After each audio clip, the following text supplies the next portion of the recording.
laissant en arrière les choses qui y sont. Je veux courir vers le but, continuer à avancer. Je veux que ce tabernacle, maintenant que vous êtes debout, je veux que vous continuiez à courir vers le but de la vocation céleste. Quoi que vous fassiez, soyez fermement attachés les uns aux autres.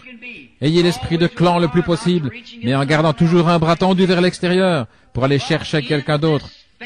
Mais dans cette foi que nous prêchons maintenant, pour laquelle nous combattons, ne vous en éloignez pas d'un pouce.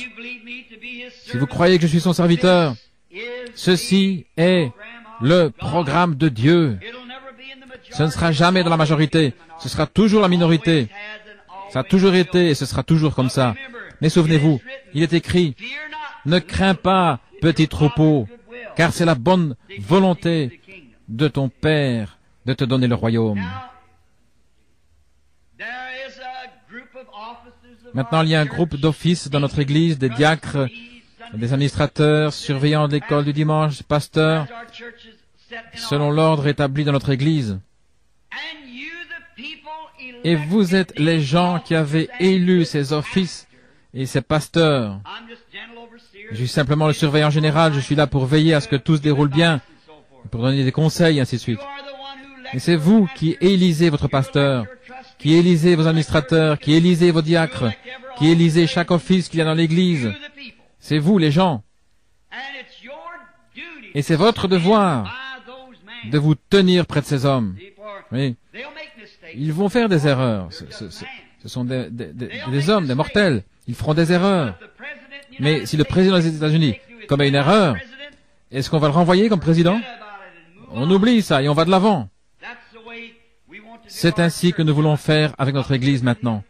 Je l'écoutais prier il y a quelques instants pour les diacres et d'entendre là derrière à la porte un témoignage des administrateurs que vous êtes tous d'un même accord. Maintenant, restez comme ça maintenant, souvenez-vous. Restez avec ces administrateurs, diacres et pasteurs. Et souvenez-vous, une fois que vous êtes unis comme cela, souvenez-vous que ce sont les affaires du diable de faire en sorte que cette unité soit brisée. Ça a toujours été et ce sera toujours ainsi. Voyez. Mais soutenez vos frères, ces offices. Voilà ce dont je voulais parler.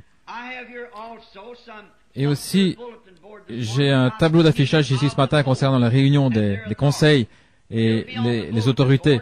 On mettra ça sur le tableau d'affichage. J'ai une copie pour frère Robertson, qui est le président des administrateurs.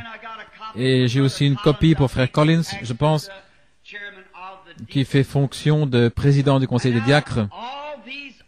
Et maintenant, tous ces offices sont établis selon les Écritures. Ils doivent avoir les règles bibliques de ce qu'ils doivent faire. Par conséquent, les administrateurs ont leur office à eux. Et les diacres ont leur office à eux. Le surveillant de l'école du dimanche a son office à lui. Et le pasteur est la tête du troupeau. Maintenant, selon chacune de ces fonctions, ils ont des choses en commun et je pense que vous ne devriez pas avoir vos réunions ensemble, mais séparément selon chaque fonction, parce que les diacres n'ont rien à dire aux administrateurs, à moins d'avoir quelque affaire à leur soumettre. Et vice-versa, les administrateurs sont responsables des finances, de ce qui concerne le bâtiment, ils n'ont rien à voir avec les diacres. Les diacres sont les policiers de l'Église et les assistants du pasteur. Et les administrateurs sont responsables de tous les biens. Les administrateurs n'ont rien à voir avec le côté spirituel et le diacre n'a rien à voir avec le côté financier. Par conséquent, ce doit être, et le surveillant de l'école du dimanche est responsable de son école du dimanche. Donc, j'ai tout ça rédigé et tapé à la machine pour qu'on puisse le mettre là au tableau. Et nous allons aussi le mettre dans un cadre, la doctrine pour laquelle l'Église se tient, et nous allons l'afficher là, dans un cadre, les principes sur lesquels nous tenons, la doctrine de l'Église. Maintenant, pour être une Église, nous devons avoir une doctrine. Ne plantons pas de jalons en disant nous allons jusque-là et pas plus loin. Dans la communion fraternelle avec tout le monde, nous allons aussi loin que Dieu nous permettra d'aller dans ses Écritures avec les gens.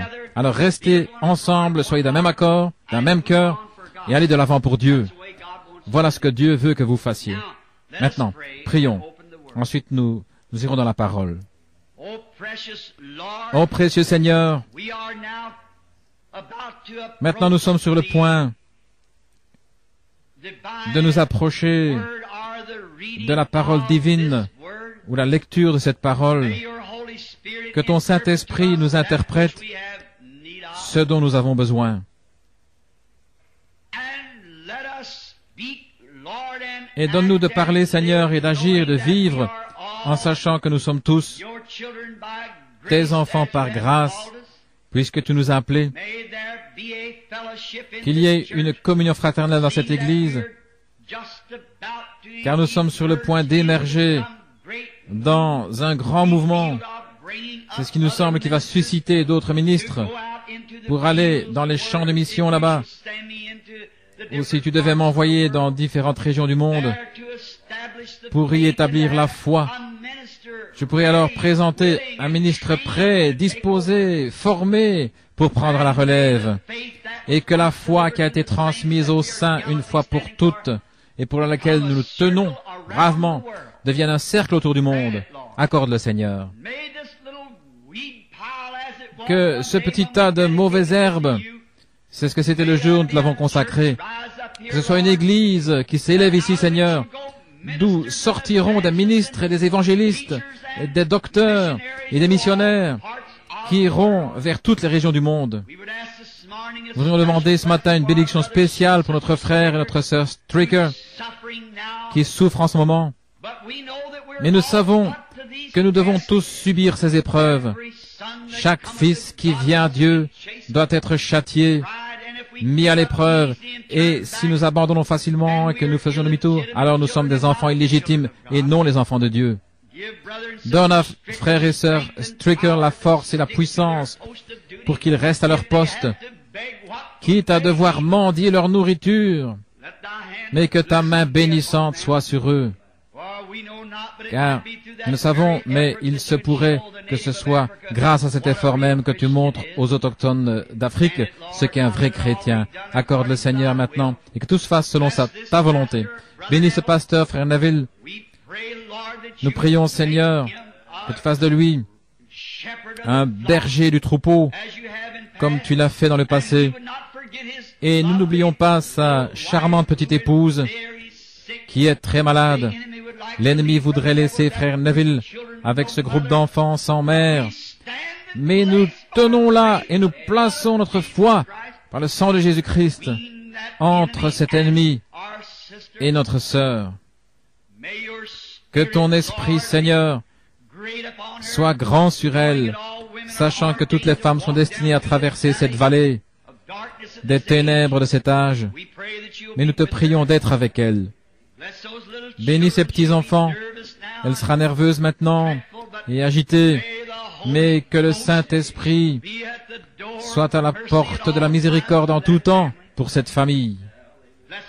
Bénis notre conseil des administrateurs, notre frère Wood et notre frère Egan, frère Robertson, et tous les autres, Seigneur, les diacres, les administrateurs, et tous ceux qui œuvrent ensemble dans l'Église. Nous te prions, Seigneur, de leur donner exercer leur mandat dans la sainteté et dans la justice. Bénis, Seigneur, ceux qui ont exercé des fonctions dans le passé. Et nous te prions de continuer à être avec nous tous, de sorte qu'on nous connaisse comme une Église qui œuvre dans l'unité, dans l'esprit et dans l'amour du Seigneur. Nous te prions maintenant de nous dispenser la parole selon nos besoins, alors que nous lisons dans ta parole écrite, car nous le demandons dans le nom de Jésus. Amen.